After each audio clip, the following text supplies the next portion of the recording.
Sebelum melanjutkan, jangan lupa subscribe dulu, terima kasih. Bab 121, Raungan dari Jurang Maut. Kalian semua bisa masuk neraka. Dengan suara gemuruh, Jian Wushuang tiba-tiba melintas melewati keenam pembunuh bertopeng emas itu seperti hantu. Sebelum keenam pembunuh bertopeng emas termasuk Dark Blader, pemimpin mereka, bisa memberikan tanggapan, tenggorokan mereka terasa tersengat dan kemudian suara dan nafas mereka pun menghilang. Saat Jian Wushuang menggunakan jurus rahasia pemakan jiwa, dia hampir menghajar pembunuh bertopeng ungu itu sampai mati. Membunuh para pembunuh bertopeng emas itu sangat mudah baginya. Apakah kamu pikir kamu bisa melarikan diri? Lin Yun menarik napas dalam-dalam dan menatap jubah hitamnya. Kemudian dia mengejar Jian Wushuang. Mengenai hilangnya para pembunuh bertopeng emas itu tidak penting baginya. Setelah membunuh keenam pembunuh bertopeng emas itu, Jian Wushuang melarikan diri ke dalam hutan. Namun Lin Yun muncul di atas hutan, berdiri di udara. Yang satu berdiri di udara sementara yang lain melarikan diri melalui hutan dengan tergesa-gesa, memanfaatkan pepohonan untuk menyembunyikan kehadirannya.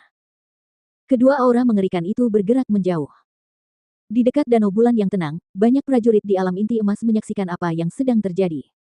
Peristiwa yang baru saja mereka saksikan telah menimbulkan gelombang besar di hati mereka. Apa yang baru saja mereka lihat? Sebanyak 10 pembunuh bertopeng emas datang untuk membunuh pendekar pedang, tetapi semuanya terbunuh. Tidak ada satupun dari mereka yang tersisa hidup.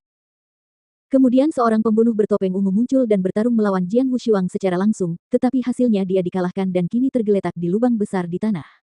Masih belum jelas apakah dia masih hidup atau sudah mati. Apa yang menyebabkan daratan dalam radius beberapa ratus meter menjadi kering, menjadi coklat, dan kehilangan vitalitasnya dengan mudah. Kemudian, pembunuh bertopeng ungu kedua muncul, Lin Yun, yang sebenarnya adalah gubernur Blizzard City. Seperti bom, adegan-adegan ini meledak dalam pikiran para pejuang ini, membuat mereka tenggelam dalam pikiran. Tidak mungkin. Sungguh menakjubkan. Setiap adegan sungguh luar biasa menakjubkan. Bahkan sekarang, Lin Yun masih mengejar pendekar pedang. Cepatlah. Ayo kita ikuti mereka. Cepat dan ikuti. Mari kita lihat apakah pendekar pedang bisa lolos. Haha, sungguh pertempuran yang belum pernah terjadi sebelumnya. Jauh lebih seru daripada pertempuran dengan Xiao Mang. Cepatlah agar kita bisa pergi. Sejumlah besar prajurit tiba-tiba menyerbu keluar, mengejar Jian Wushuang dan Lin Yun seolah-olah mereka adalah arus pasang surut. Wushuang, tolong lari lebih cepat dan kabur. Tolong. Surou berdoa dan mengepalkan tangannya yang indah saat dia bergegas ke garis depan. Di hutan. Astaga, plus. Bayangan tombak yang mengerikan membombardir Jian Wushuang seperti petir, saat dia menggeser tubuhnya begitu cepat sehingga tombak-tombak itu mengenai pohon tempat dia berdiri. Kekuatan serangan yang luar biasa menyebabkan pohon besar itu, bersama dengan pohon-pohon lain di sekitarnya, hancur berkeping-keping. Wajahnya merah, dan urat-uratnya menonjol di bawah kulitnya, tetapi keinginan kuat untuk bertahan hidup masih terlihat di mata Jian Wushuang. Aku masih punya kesempatan untuk bertahan hidup. Masih ada kesempatan.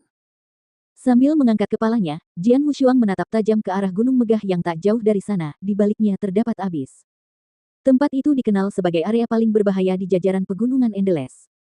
Abis mungkin merupakan jalan buntu bagi orang lain, tetapi baginya itu adalah kesempatan terakhir untuk bertahan hidup.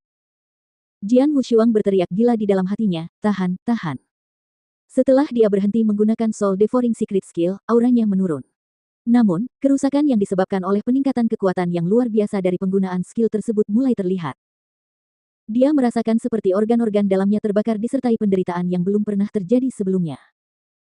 Rasa sakitnya terlalu kuat dan tajam untuk ditanggung orang biasa, bahkan bagi para ahli alam kekosongan Yin Yang, yang sangat menakutkan. Sambil mengatupkan gigi dan tangannya, Jian Wushuang fokus untuk menjaga dirinya tetap sadar. Kuku-kukunya sudah menancap ke dagingnya saat ia menggunakan sisa tenaganya untuk terhuyung-huyung menuju abis. Dia akhirnya berhasil mencapai puncak Gunung Majestic, di depan abis yang terletak di antara kedua gunung tersebut. Baru setelah dia tiba dia berhenti bergerak. Wih, plus. Tapi Lin Yun juga datang, menatap Jian Wushuang dengan matanya yang dingin. Ada juga banyak prajurit yang mengikutinya, semuanya memusatkan perhatian pada Jian Wushuang. Mereka semua memasang ekspresi rumit yang tampaknya mengekspresikan keluh kesah, rasa kasihan, dan belas kasihan mereka di atas segalanya. Semua orang menyadari bahwa Jian Wushuang telah terpojok. Di belakangnya adalah abis, yang dapat membuat siapapun takut. Di depannya berdiri Lin Yun, seorang ahli legendaris di alam Void Yin Yang. Dia tidak mempunyai kesempatan lagi.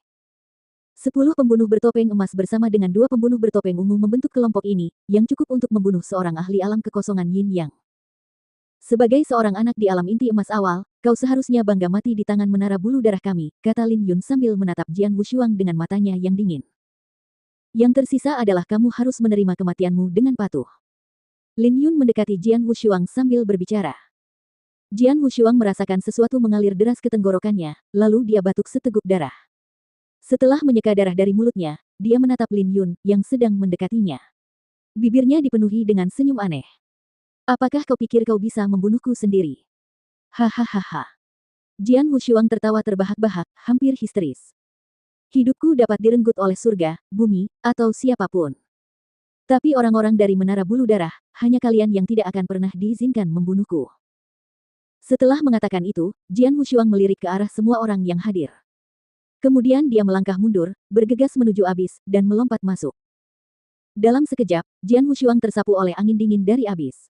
Namun, dia meraung, penuh tekad, menggeram ke langit dan bumi. Sekalipun seekor naga muncul dari lautan biru, aku tidak akan punya perasaan baik pada Wu Tai. Hari saat aku kembali adalah hari saat semua iblismu mati. Jika aku bisa selamat dari ini, aku pasti akan menjungkirbalikkan Menara Bulu Darah saat aku kembali.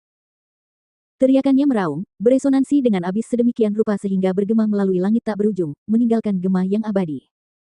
Bahkan langit pun berguncang. Itu beresonansi dengan tanah. Seluruh langit dan bumi terguncang. Sejumlah prajurit berkumpul di dekat abis. Mereka pucat saat ini karena mereka terus-menerus mendengar gema kata-kata Jian Wushuang di benak mereka. Hari saat aku kembali adalah hari saat semua iblismu mati. Pada saat itu, semua orang berhenti bernapas dan terdiam.